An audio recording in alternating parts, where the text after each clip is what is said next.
Dear students, you are welcome to my online teaching classes. आप सबका मेरी online teaching classes में स्वागत है। मैं Sheeshpal Chauhan.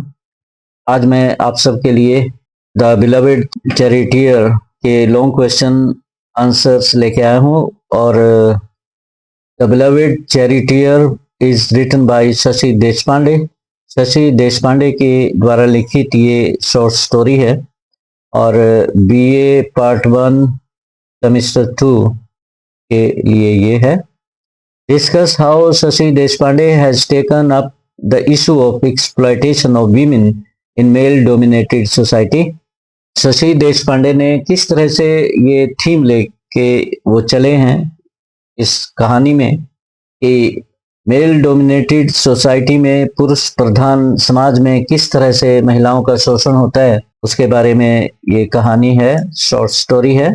Right your answer in the context of married life of Ajji. Ajji इसमें विधवा महिला है, हालांकि उनकी बेटी आरती भी विधवा है। तो अज्जी के बारे में, उनके पति के द्वारा जो एक्सप्लॉयटेशन किया गया, डोमेस्टिक वायलेंस किया गया, उसके बारे में है। और द बिलवेड या my beloved charioteer in 200 words में आपको आंसर देना है। In Shashi Deshpande's story, The Beloved Charioteer, Ajji's married life shows how women are often exploited in a male-dominated societies. अज्जी का जीवन, उनका वैवाहिक जीवन ये प्रकट करता है कि मेल डोमिनेटेड सोसाइटीज में, पुरुष प्रधान समाज में महिलाओं का क्या स्थान है, महिलाओं के साथ किस तरह से दुर्व्यवहार होता है। इस कहानी में सारा कुछ दर्शाया गया है। और Ajji's husband represents the typical controlling and authoritative man in patriarchal household. जहाँ फादर की चलती है, पितृ प्रधान जो गृहस्थी है, उसमें किस तरह से अज्जी का जो हस्बैंड है एक अथॉरिटेटिव पुरुष के तरह बिहेव करता है। टिपिकल कंट्रोलिंग पावर सारी उसी के हाथ में, महिलाओं को कोई अधिकार नहीं देते वो। He expects her to always obey him. पति चाहता है कि वो, उसकी पत्नी हमेशा उसका अनुसरण करे, उनके आज्ञा का पालन करे, गुलाम की तरह जिए, विदाउट कंसिडरिंग हर फीलिंग्स और ओपिनियन। अपनी पत्नी के जो इक्वल राइट्स हैं उनका जिक्र नहीं है, उनको कोई अधिकार नहीं है, उनकी फीलिंग्स का की कोई इज्जत नहीं है, उनके फीलिंग्स को कोई स्थान नहीं मिलता, उनकी राय तक नहीं पूछी जाती। कोई डिसीजन जब परिवार में लिया जाता है important. Ajji never told anyone about her disturbed married life to anyone. Ajji ने अपने डिस्टर्ब्ड मैरिड लाइफ के बारे में कभी किसी से शिकायत नहीं करी। She told it to her daughter आरती। आरती को बताया, ये भी तब बताया जब वो मजबूर हो जाती है बताने के लिए। When it becomes very necessary, जब बहुत ही जरूरी हो जाता है अज्जी के लिए अपनी बेटी को सारी बातें बताना।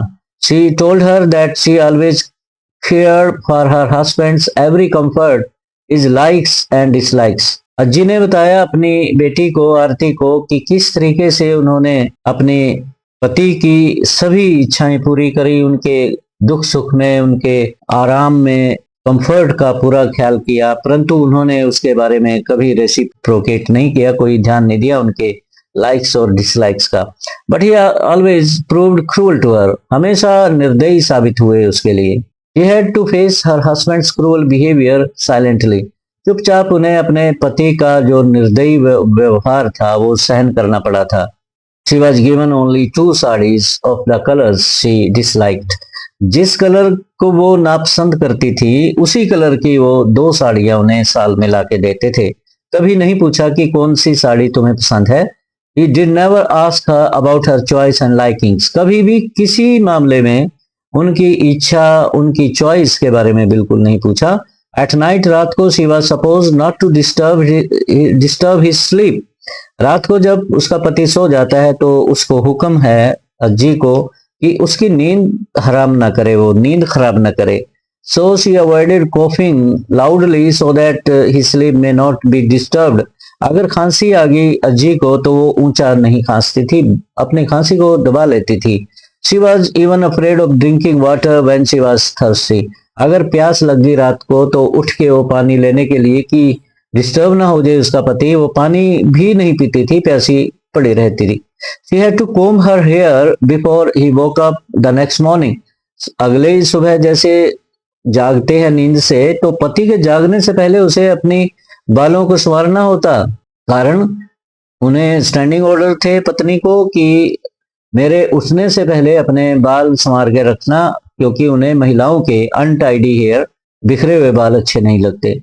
She was not allowed to weep when her son child died. उनका जब छोटा बच्चा मरा, यंग सन था, बच्चा था कम उम्र का, तो उसे रोने नहीं दिया। दो बेटे उनके मरे थे। She was treated as a commodity in the house. घर में वो एक वस्तु की तरह उनके साथ व्यवहार होता था। Through Ajji's life, Deshpande shows how women are often trapped in unfair marriages and denied their basic rights.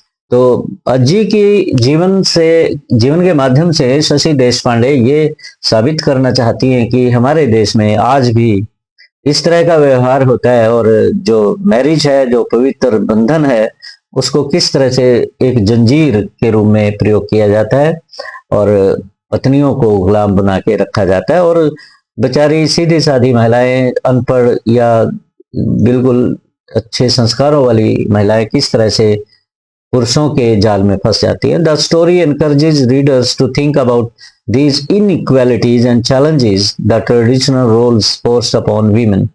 तो जो पाठक गण हैं उनके लिए भी एक ये प्रेरणा है, कहानी को पढ़ के वो इस तरह का व्यवहार ना करें, और अगर कोई महिला रीडर हैं तो वो अपने इक्वल राइट्स के लिए अपनी आवाज बुलंद करें और ऐसे पतियों का सामना करें जो उन्हें गुलाम बनाना चाहते हैं।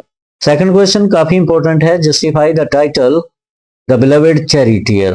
टाइटल को आपको ये जस्टिफाई करना। चैरियट क्या होता है? एक रथ होता है। जैसे भगवान कृष्ण जी ने अर्जुन को अपने रथ में बिठाया था और खुद वो चैरिटियर बने थे, रथवान बने थे, उन्हें सेफ्टी प्रदान की थी अर्जुन को।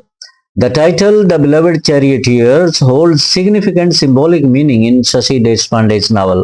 शशि देशपांडे के नावल में जो ये सिंबल है चैरियट का, ये महत्वपूर्ण है काफी। The term charioteer metaphorically represents the guiding force or the one who steers the course of life.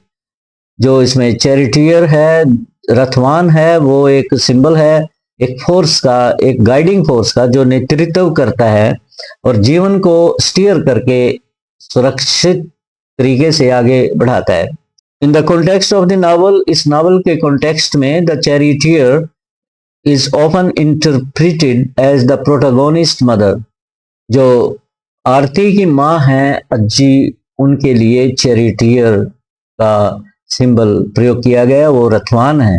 घर में आरती है, डिपेंडेंट है अज्जी पे, और उनकी नातिन है प्रीति। दोनों को वो सुरक्षा देती है और उनका भरण पोषण करती हैं। वो plays a pivotal role in the shaping a daughter's life and decisions.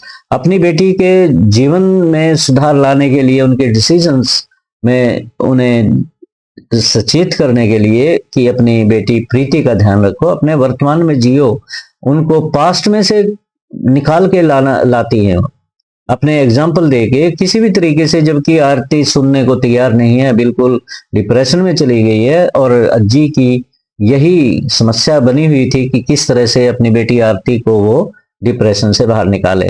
The word beloved adds an emotional layer indicating the deep bond and affection.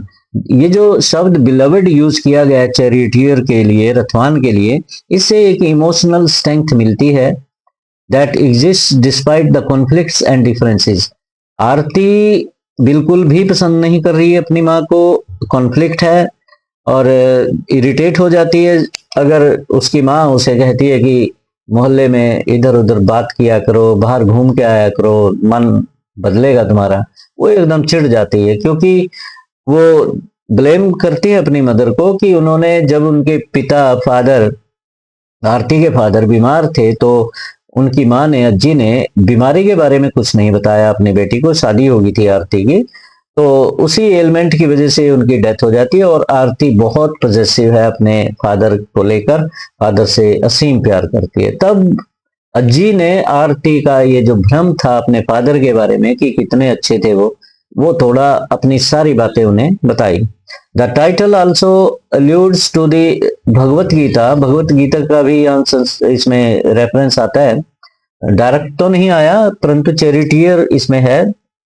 Where Lord Krishna serves as the charioteer for Arjun. Arjun के लिए Lord Krishna रथवान बनते हैं, उन्हें guide करते हैं, जीवन की complexities से बाहर निकालते हैं, ड्यूटी और जो कॉन्फ्लिक्ट था वो बंध जाते हैं, उसमें फंस जाते हैं कि उन्हें उन पे तीर कैसे चलाए अपने भाइयों पे, तो उससे बाहर निकालते हैं। Similarly in the novel the charioteer beat the mother और अनदर गाइडिंग फोर्स। भले ही चाहे मदर है या कोई और गाइडिंग फोर्स है, helps the protagonist navigate through her own struggles and dilemmas. Aarti को उसके डिलेमा से बाहर निकाल लेती है, दुविधा से बाहर निकाल लेती है मदर अपने रथवान बन के आरती की। This duality of guidance and love encapsulates the essence of the relationships and the literal journey of self-discovery that the characters experience. Overall, the title beautifully captures the themes of guidance, love, and the journey of life, making it a poignant and fitting choice for the novel. तो इस तरह से ये title justify हो जाता है। Okay, let me end up the stream now.